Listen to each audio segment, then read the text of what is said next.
Naga Puspa, selamatkan dia. Jangan sampai jatuh ke tangan pendekar berwatak jahat.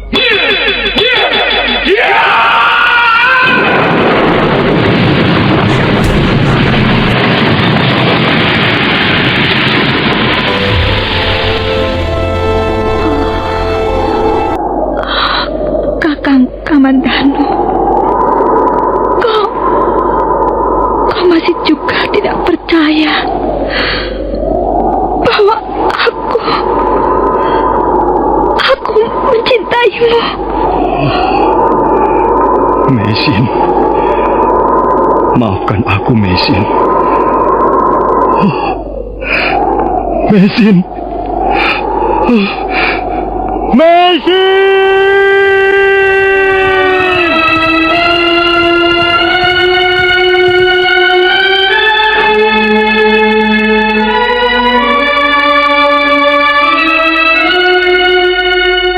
Tutur Tinula.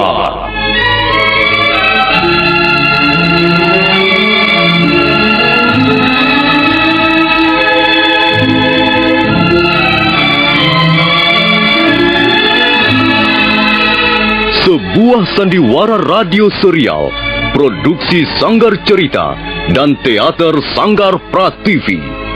Sebuah kisah dengan latar belakang sejarah runtuhnya Singasari dan berdirinya Kerajaan Majapahit.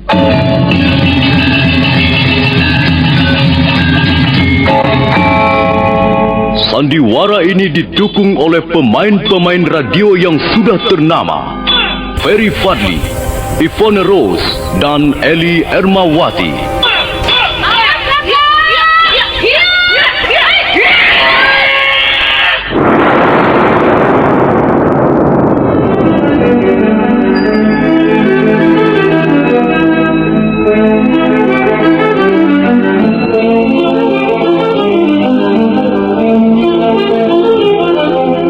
Cerita ini ditulis dan diolah oleh S. Tijab, hiasan musik dan sutradara C. Ispriyonoka. Kali ini mengetengahkan episode ke-13 dengan judul Geger Pedang Naga Puspa.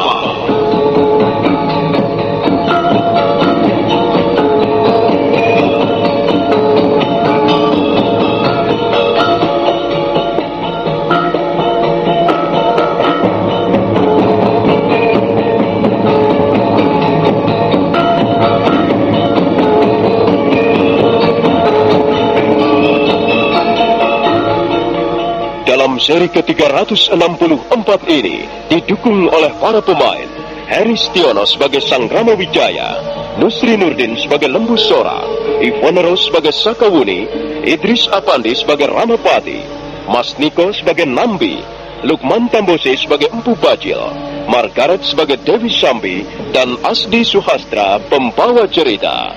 Sudah kuserahkan kepada Paman Ramapati dan Paman Nambi. Paman Ramapati sudah membuat pernyataan kepadaku bahwa dia sanggup mengatasi kaum perusuh yang akhir-akhir ini mengacau kerajaan Majapahit. Ampun Gusti Prabu. Ampun kalau sekiranya kata-kata hamba nanti akan menyinggung kewibawaan Gusti Prabu. Tapi sesungguhnya hamba kurang setuju bahwa tugas menumpas kaum perusuh dibebankan kepada Kakang Ramapati.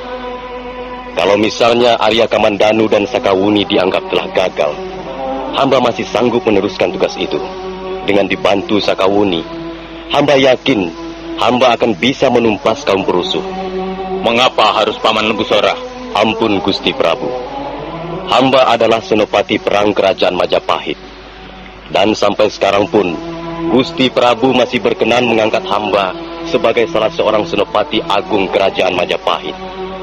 Hamba kira tugas menumpas kaum perusuh adalah tugas seorang panglima perang. Karena itu, hamba merasa heran, mengapa justru Kakang Ramapati yang harus turun tangan?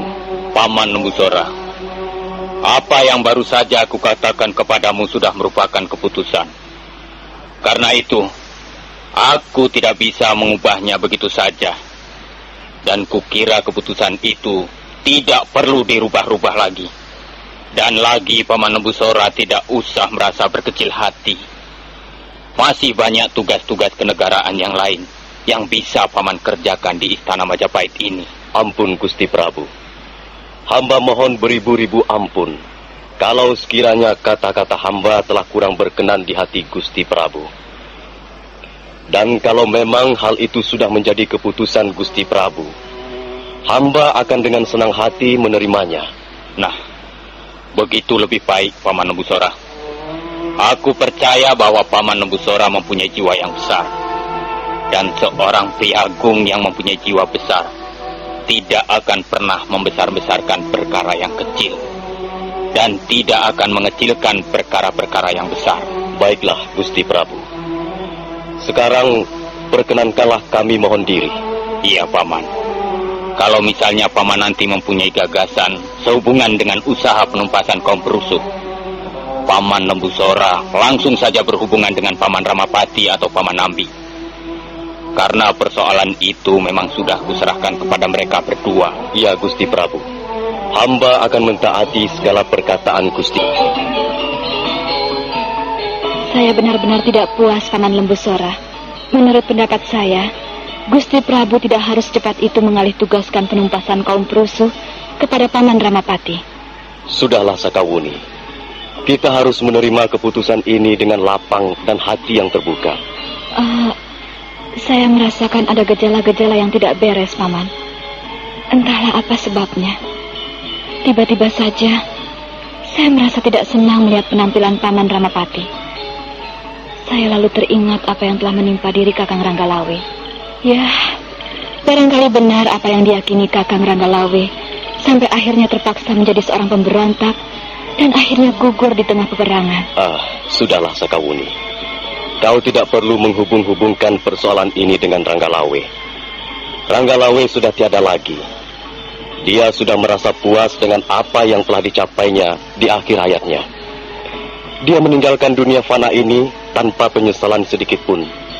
Akulah yang menungguinya ketika anak Tuban itu sedang meregang nyawanya. Dia tetap teguh, tetap berdiri dengan tegar, sekalipun maut sudah membayang di depan matanya. Itulah Paman Lembusora.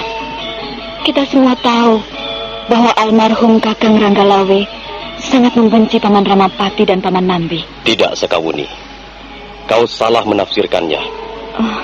Ranggalawe tidak pernah membenci Kakang Ramapati ataupun Adi Nambi.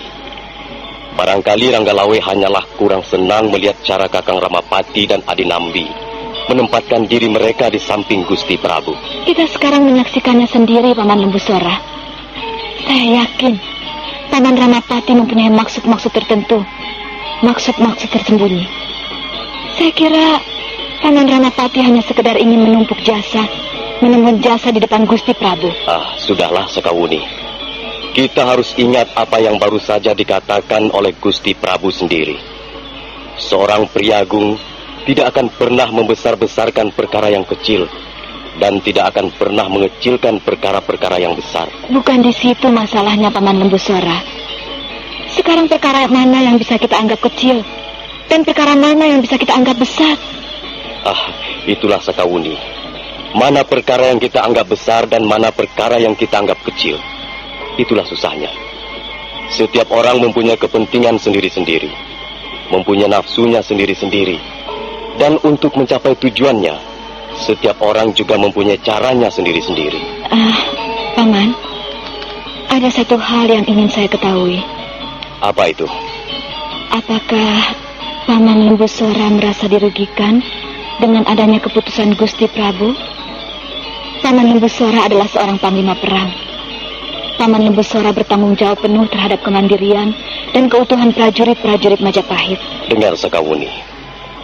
Tapi mungkin ini hanya perasaanku saja. Sekarang ini saya merasa kedudukan saya mulai terjepit. Kau benar. Saya adalah seorang panglima perang. Saya bertanggung jawab penuh terhadap kemandirian dan keutuhan prajurit-prajurit Majapahit.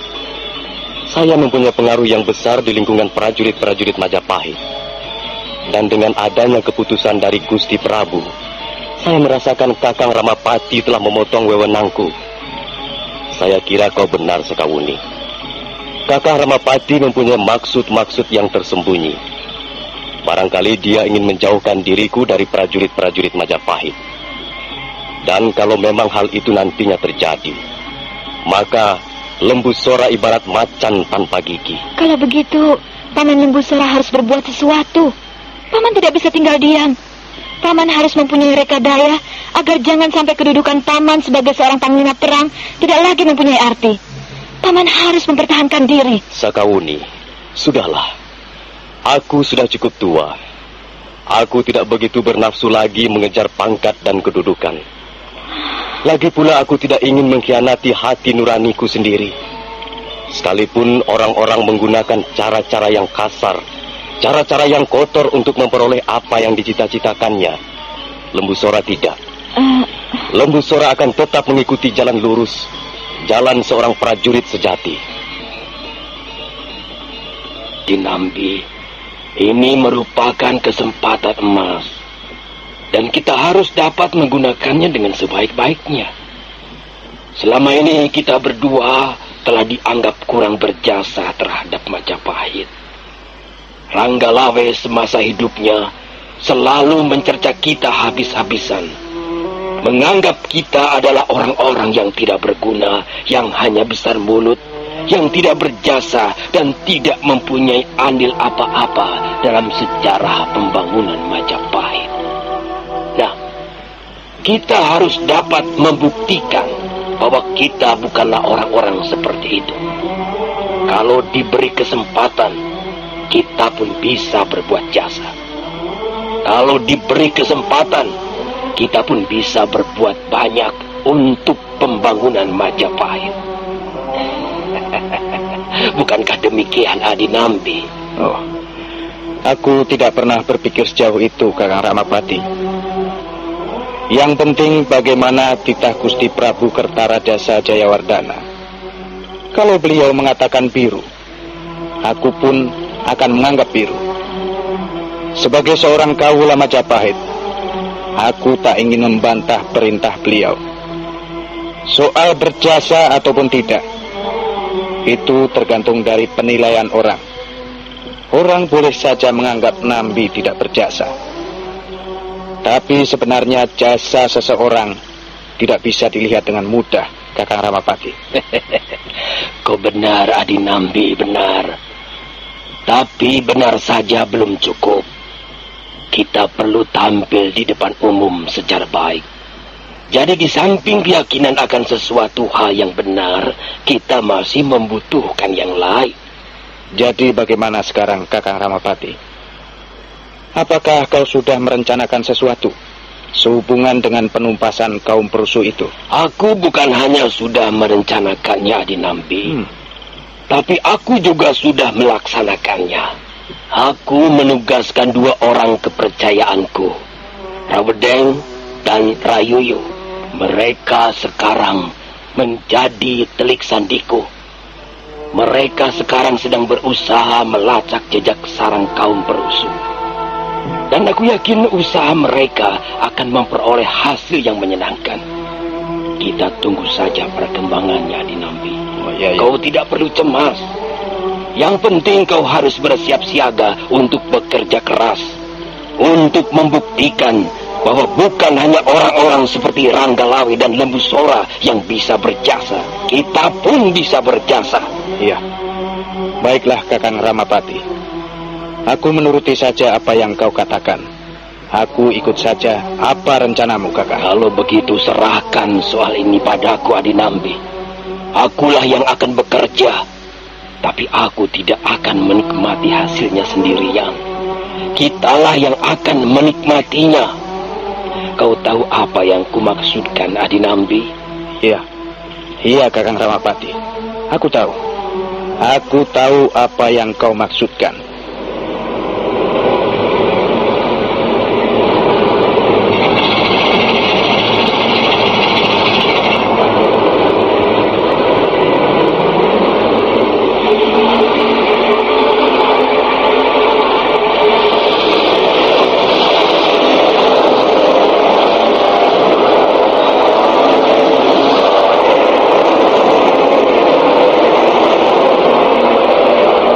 kita tinggalkan sejenak istana Majapahit. Kita tinggalkan rencana-rencana Sang Ramapati dan Nambi yang ditugaskan menumpas kaum perusuh. Sekarang marilah kita lihat suasana di sebuah bukit jauh di kota Majapahit. Bukit itu terletak di Gunung Lamongan, tepatnya di sebelah timur desa Segara. Bukit itu bernama Bukit Pendem. Pendem artinya tempat untuk bersembunyi. Dan di Bukit Pendem itulah sekarang ini Empu Bajil dan orang-orangnya bersarang. Telah beberapa kali mereka memindahkan sarang mereka dari bukit yang satu ke bukit yang lain, dari celah tebing yang satu ke celah tebing yang lain. Dan sekarang mereka merasa mantap untuk menghuni Bukit Pendem sebagai sarang persembunyian.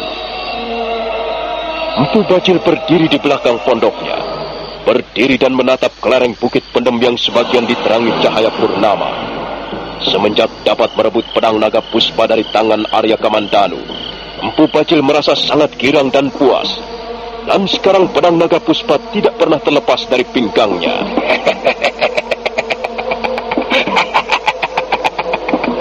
Sekarang aku tidak peduli lagi. Biarkan bumi ini berjungkir balik. Biarkan Majapahit ditelan api. Aku tidak peduli. Aku sudah berhasil memperoleh apa yang kuinginkan. Pedang ini tidak akan terlepas lagi dari genggamanku. Akan kubawa pedang ini sampai ke liang kuburku nanti. Pedang ini memang sangat ampuh. Jika ku tarik pedang ini dari sarungnya, tubuhku menjadi bergetar. Seolah-olah tubuh pedang ini mengalirkan kekuatan gaib yang sangat dahsyat. Dan kekuatan itu sepertinya ingin menyedot habis seluruh tenaga dalamku. Tapi lama-kelamaan aku akan menjadi terbiasa juga. Pedang ini nampaknya memang sudah menjadi jodohku.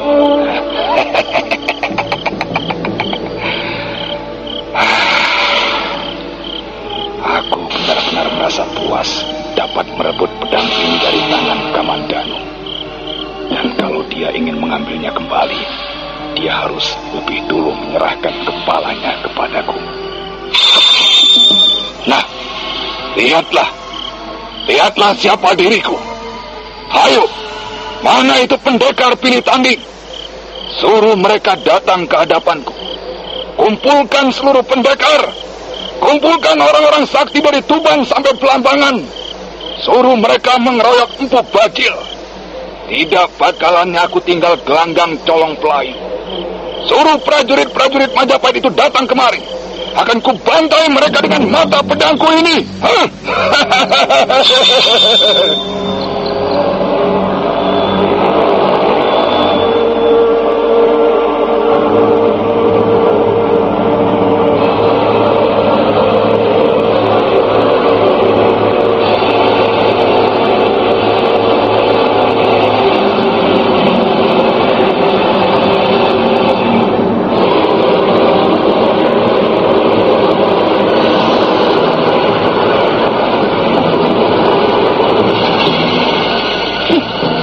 Orang gila. Rupanya kau manisku. Rupanya kau sudah mengintipku sejak tadi ya. Marilah Sambi. Marilah duduk-duduk di sini. Apakah kau masih memerlukan kehadiranku, Kakang Bajil? Masih. Mengapa tidak? Aku akan menjadi seorang laki-laki yang paling bodoh kalau sampai tidak mengharapkan kehadiranmu. Kehadiran Dewi Sambi yang montok dan cantik. Sejak kau dapat merampas pedang itu dari tangan Arya Kamandanu, kau menjadi seperti orang tidak waras. Kau sering bicara sendirian. Bahkan kau sering tertawa-tawa sendirian. Aku gembira, Sambi. Aku sedang dalam keadaan sangat bahagia sekarang ini. Lihatlah, betapa gagahnya, betapa perkasanya aku sekarang ini. Dengan sebilah pedang yang ampuh seperti ini, aku akan menjadi seorang pendekar pilih tanding. 10 orang pendekar seperti Arya Kamandanu akan dapat kubabat habis. Kau percaya padaku, Sambi? Bagaimana kalau misalnya aku tidak percaya? Aku akan memaksamu untuk percaya. Bagaimana rasanya dipaksa? Unsur-unsur paksaan dapat mendatangkan kenikmatan tersendiri, Sambi. Dan aku memang senang memaksa orang. Aku mempunyai 1000 cara untuk memaksa orang. Kau ingin membuktikannya, manisku? Kau memang menjengkelkan, Kakang Bajil. Kau cebol. Kau tidak lebih tinggi dari pundakku. Tapi kau seorang laki-laki yang istimewa. Kau mempunyai kelebihan-kelebihan yang tidak ditemukan pada diri laki-laki yang lain. Kelebihan-kelebihan yang sangat istimewa. Itulah sebabnya aku menyukaimu, Kakang Bajil. Aku menyukai cara apa saja yang kau pergunakan untuk memperlakukan diriku sebagaimana seorang wanita. Bagus, bagus, Sambi. Sekarang bersiap-siaplah. Aku akan memaksamu. Aku akan membuatmu kesakitan sekaligus tertawa penuh kebahagiaan.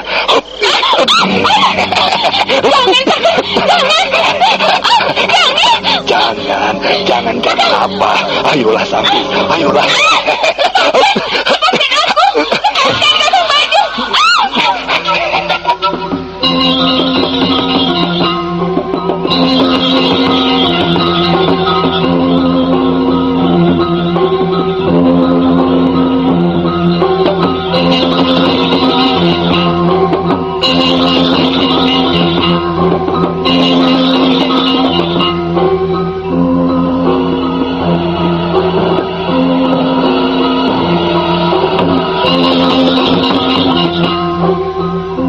Maka demikianlah, 2 insan berlainan jenis itu, Empu Tong Bajil dan Dewi Sambi, 2 orang pendekar berlainan jenis, segera terlibat dalam pertarungan asmara yang menggebu-gebu.